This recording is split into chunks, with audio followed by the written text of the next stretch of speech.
প্রতিটা দিন যেন একটা যুদ্ধ। কি বলবো, আজকে সকালটাও ছিল ঠিক এরকমই। এই সকালে উঠে আমার যেটা রেগুলার এক্সারসাইজ করার সেগুলো তো আমি করছিলাম। আর তারপরে প্রত্যেক দিন সকালেই যেহেতু আমাকে রান্না করতে হয়, কারণ 8টার মধ্যে আমার হাজব্যান্ড বেরিয়ে যায়, তো আমিও বেরিয়েছি। এবার হচ্ছে তো করে চাপিয়ে দিয়েছিলাম একসাথে দুটো রান্না। তো এই যে আমি রান্নাগুলো আজকে করেছিলাম। তো তারপর আমার কন্যারও ঘুম ভেঙে গেছিলো, তার বাবা রেডি হয়ে তাকে সান্ত্বনা দিচ্ছিল। এটা হচ্ছে কমপ্লিমেন্টারি, মানে মেয়েদের বাবা চাই। এরপর রেডি হয়ে আমরা বেরিয়ে পড়েছিলাম যে যার গন্তব্যে।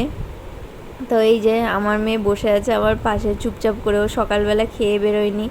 এই তো তারপর ওকে নিয়ে আমি চলে এলাম ও যেখানে হয়েছিল ওর বার্থ প্লেস, এই সিএমআরআইতে, সিকে বিড়লা হসপিটাল। খুব ভালো এখানকার ফ্যাসিলিটি। তো ওর একটু চেক আপ ছিল, সেজন্য আমি ওকে নিয়ে গিয়েছিলাম।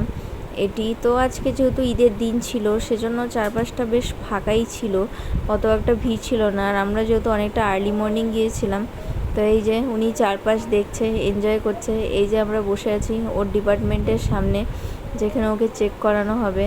চুপচাপ বসে আছে, একদম ভদ্র মেয়ে, যেন কিচ্ছু জানে না, কোনো দুষ্টু নেই। এই তো সব দেখিয়ে টেখিয়ে আবার আমরা বাড়ি ফিরে আসছি। এই এই জায়গাটি দেখে তোমরা চিনতে পারছো কোথায় এটি এক্স্যাক্টলি? যারা চিনতে পেরেছো তারা একটু বলো তো কমেন্টে।